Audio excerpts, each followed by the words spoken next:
Like many other Nintendo franchises in recent years, Mario Party has had a bit of a fall from grace. We can wonder why this is all day long, but most people point to the change from Hudson Soft being the developers to NDQ.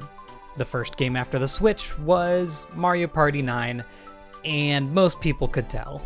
Ever since then, Mario Party has really struggled to capture the fun of the previous games. And almost hilariously, every single game seems to have a completely different problem than the rest of the games. However, currently Mario Party is getting a chance to be revived, unlike many other series that may never return to their roots.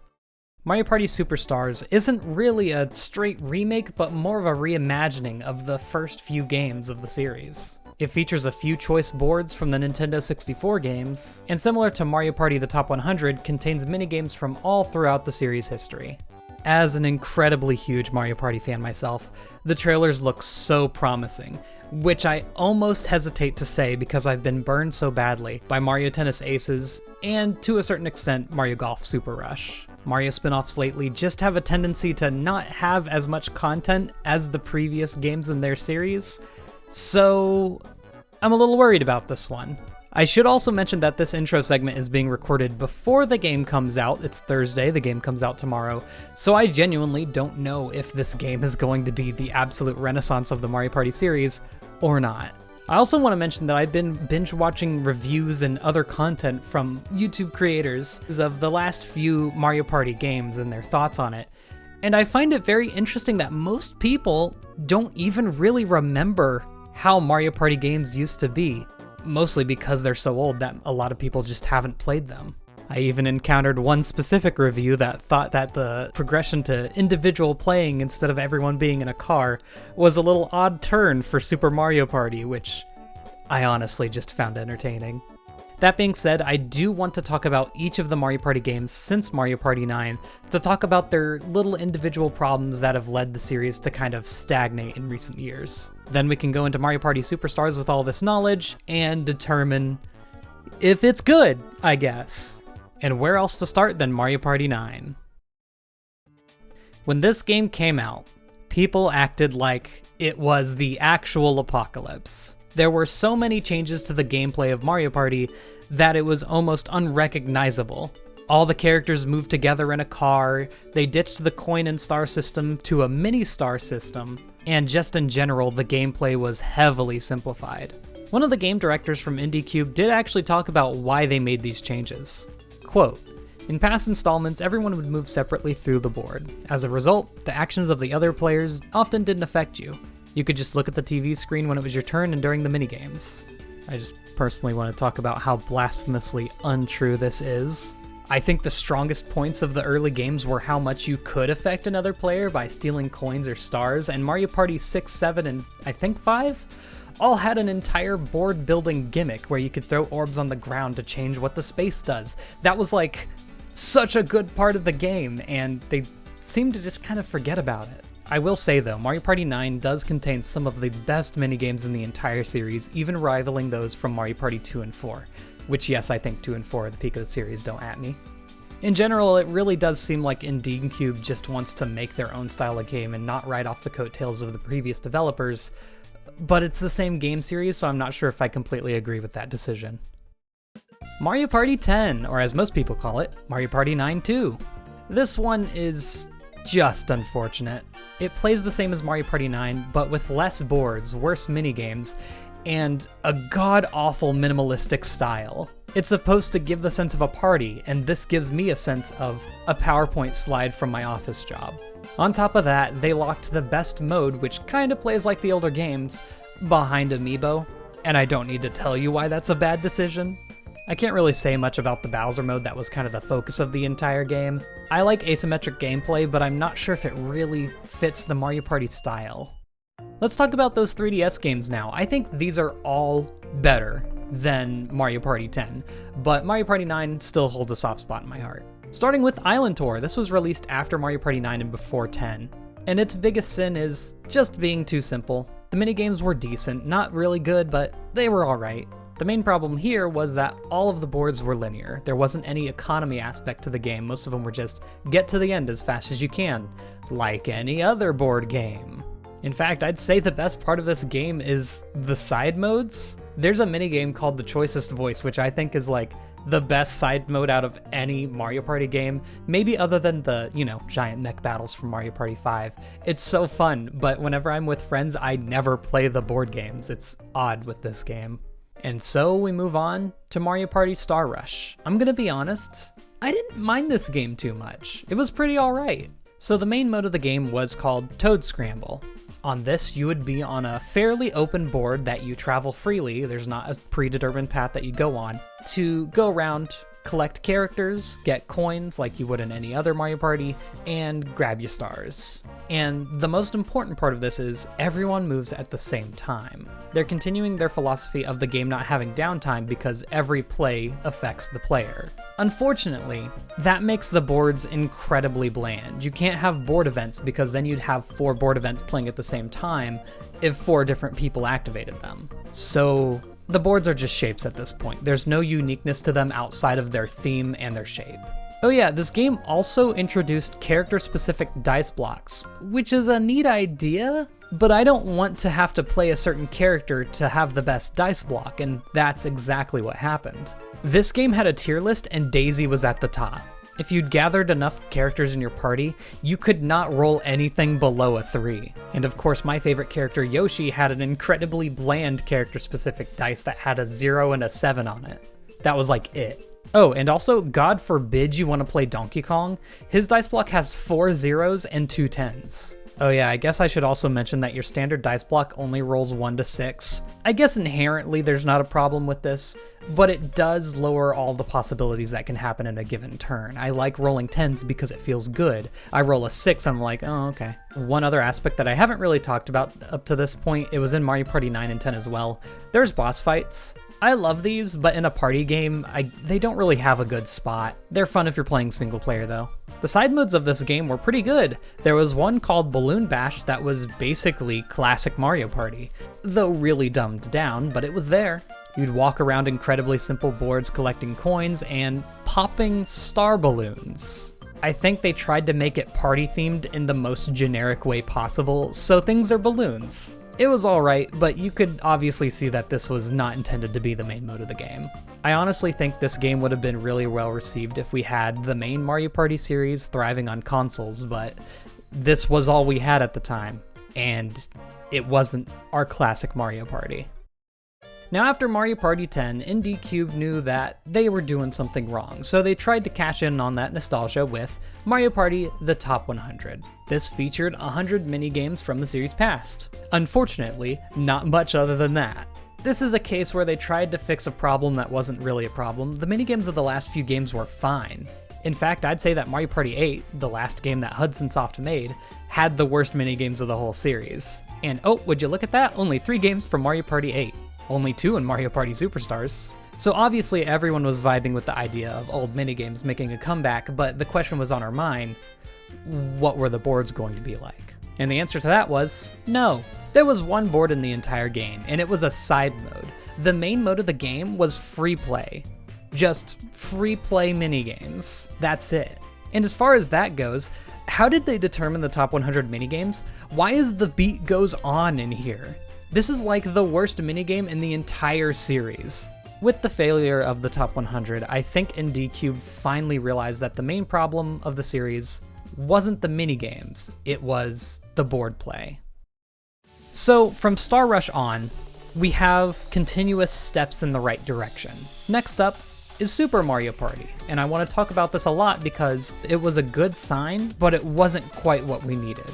So to start, the biggest thing is the main mode of the game was classic Mario Party, running on boards, getting coins, buying stars. In addition to that, the minigames were pretty darn good. I'd say they're on the upper half of the series. So what went wrong? Well, there is no giant problem here, but it's a bunch of tiny little differences from the classic Mario Party formula that really add up to make the experience as a whole a little subpar. Some of these differences are: every board was designed for both regular play and Star Rush style play, so everything's a blocky board that you can walk around freely, in theory, but they just have paths. The dice block still only goes 1 to 6, and there's still character dice blocks, so there's still a tier list of characters. The Joy-Con was required.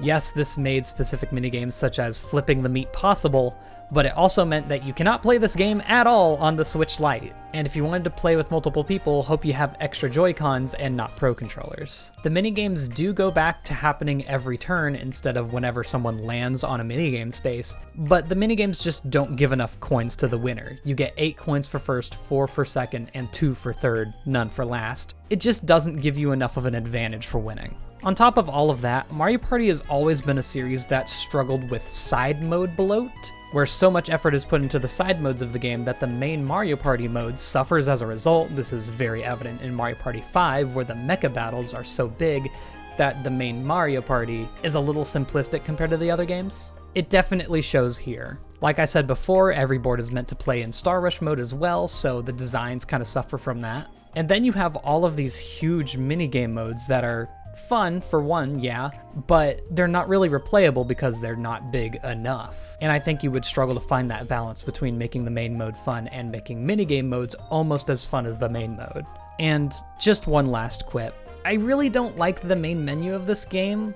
Like, it obviously has a lot more soul than Mario Party 10's minimalistic approach, but I don't get Mario Party vibes from this at all. This looks like I'm at the after party cleaning up. There's nothing here. And I don't think the main menu has to go for a party vibe. Mario Parties 1 and 2 and 3 all had their own takes on the main menu that weren't an outright party. But a party is what this game was going for, and it didn't quite get there. And a lot of people point to there only being 4 boards as a downside. It's not the biggest deal to me. I'd rather there be 4 boards that are fleshed out and fun than 6 boards that are a little bit subpar. Unfortunately, in this case, there are 4 boards that are also subpar, so you lose with that one. As a summary, most people considered Super Mario Party one of the best games in a long time, but it still didn't quite capture that sense of Mario Party. So here we are, on the edge of the turning point of the series, where it's just a straight remake of old boards, old minigames. Theoretically, nothing can go wrong to make this new game bad. And now I'm gonna go play it for a bit so I can tell you what it's like. Oh my god. Listen, I'm a huge Mario Party fan, as I've said many times now, which means I would be the biggest critic of this game. If I could be. Almost every single thing is perfect. So, first of all, I was surprised at how much they brought back. It feels like an actual love letter to the fans of the early games, instead of nostalgia cop-outs that a lot of remakes nowadays tend to be. They left almost nothing out. The duels, the item minigames, the 5-turn bonuses at the last 5 turns are all back. Bank spaces, items that haven't been seen since Mario Party 3. It's actually impressive. In fact, I was impressed before I even started up a game. The amount of options you have going in are overwhelming almost. You have a bunch of options for how long you can make the game. You can turn bonus stars on or off, or set them to the way they were in the Nintendo 64 games, where they were always how many happening spaces you land on, whoever had the highest amount of coins throughout the game, and who got the most coins through minigames, making it a lot more skill-based than luck. And then of course you come out the gate with the master difficulty unlocked already for CPUs, which is just a nice touch. Usually they have to be unlocked, but Mario Party isn't hard against CPUs, so I like to have the hardest mode always. And also, looking at the board selection, I don't know if I could choose a better set of boards to include. Like, my favorite board of all time is Western Land, but I don't even know if I would have included it here because the other boards just, they have everything you would ever want.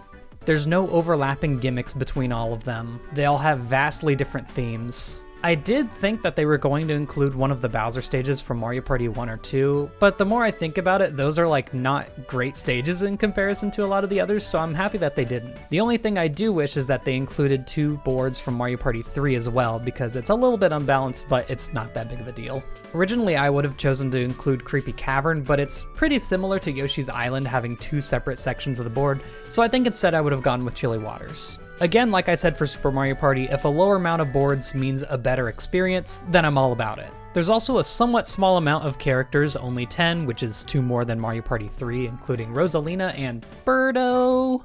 Okay. I don't care, because Yoshi's still there, so I'm happy.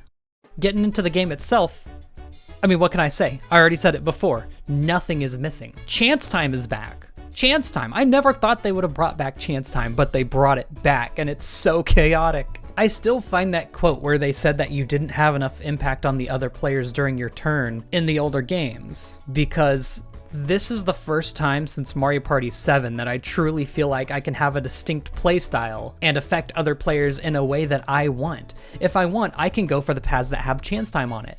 I can head to the Boo multiple times to try and steal multiple stars or coins. Or I can play a really safe game and shoot to the star every time, always buy the golden warp pipe whenever I go to a shop. Or buy plunder chests to be an agent of chaos and steal all the good items. There's so many options.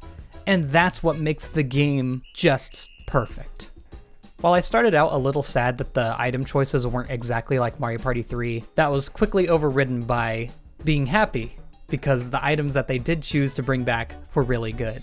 If you're curious, there's items that haven't been seen since Mario Party 3, such as the skeleton key, the plunder chest, the boo bell, and the dueling glove. The magic lamp makes a return as the golden pipe from Mario Party DS. The chomp calls are back from the GameCube games to move the location of the star. The mushroom was really odd because its effect has been changed to have +5 to the dice roll instead of rolling 2 dice. That effect's been added to the double dice item. And then there's 2 items that are specifically from Star Rush that surprised me. The double star card and the hidden block card. The double star card makes you get 2 stars next time you buy a star, and the hidden block lets you hit a hidden block, which either gives you 10 coins or a star. The item bag also makes a return from the GameCube games that just gives you 3 random items. With all of these choices, it really truly does feel like you can change your playstyle according to what items you want. Speaking of items, they brought back item minigames, which I did not expect. They have 2 from the Mario Party 2 games and 3 from Mario Party 3. The ones they brought back seem to be the ones that are hardest to choose exactly what you want to get out of them though. Not a downside, just an observation. And speaking of minigames, how's the minigame selection? Well, to start, there's 105 of them, the highest of the entire series. Yes, they're all remakes, but it doesn't matter, they're still good. And I'll tell you what, this truly feels like the minigame selection that Mario Party the Top 100 should have had.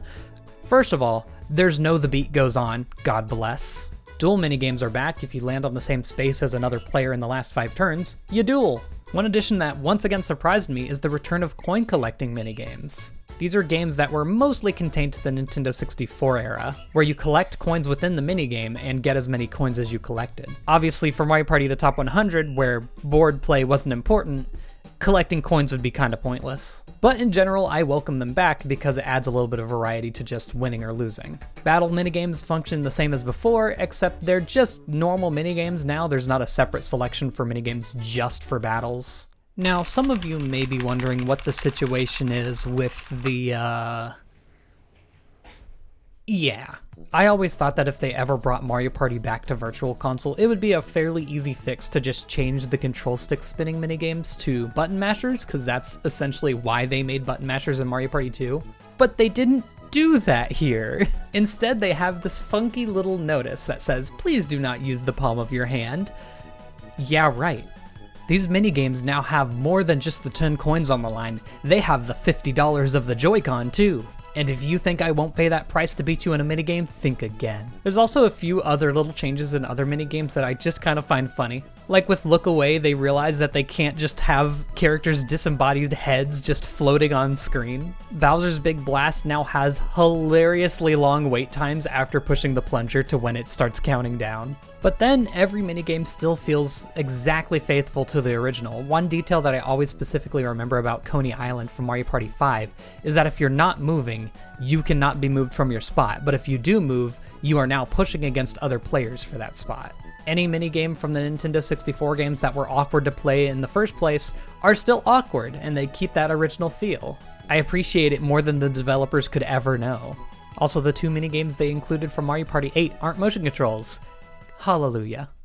As faithful as they are with the boards, they did make tiny little adjustments to make them a bit more enjoyable. Some of the skeleton keypads have been changed to be way more worth it, and the most notable change is on Peach's birthday cake, where the Bowser section has been placed after the star rather than before it. That's all I really have to say about the gameplay itself, but I will say everything around the gameplay is nice as well. The menu is a one-to-one remake of the original Mario Party menu, music and all. You earn coins after every match similar to Mario Party 1 that you can use to buy little bits and bobs around the game. There's nothing that changes the gameplay itself, but you can buy extra little stickers for communications and online. You can also make a little player card that lists your favorite game, favorite board, minigames, and you even have a little title based on the achievements you've gotten. Oh yeah, the game has achievements.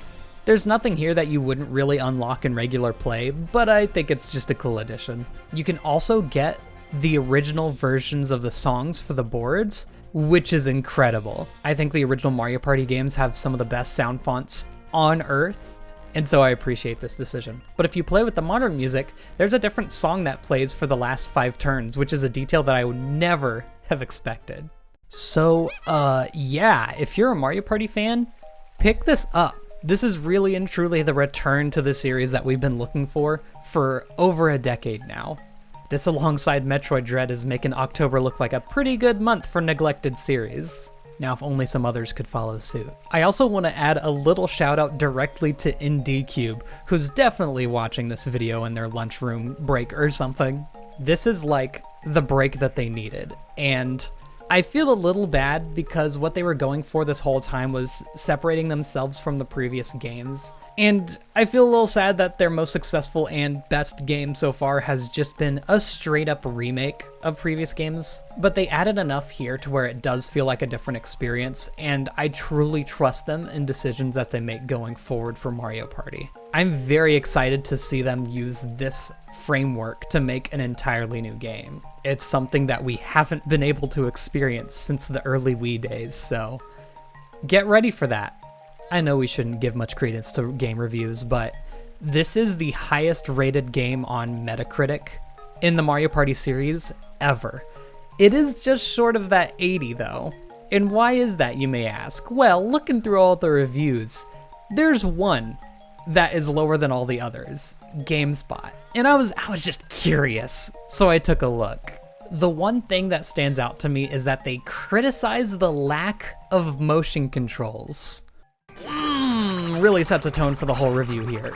They mentioned the game being a bit of nostalgia bait for Gen Xers, which the end of the generation of Generation X was 1980. Mario Party 1 came out 1998. The youngest Gen Xer was 18 when the game came out. And I'm not judging based on age, because obviously I'm a 25-year-old talking about the newest Mario Party game, but maybe change that line to millennials and you're good. In summary, the game is the remake that everyone wanted. It's the perfect return to form, but what really clinches the win for me is all the little details that were added by IndieCube. The stickers for communication and online, the picture at the end of every match that places players according to their position in the game, the subtle changes to the boards and the items that they chose to bring back from later games. I genuinely think this might be better than the games it chose to remake, which is just wild in today's remake climate where almost no game is as good as the original. For the first time in a long time, I'm excited to see where the future of a Nintendo property goes.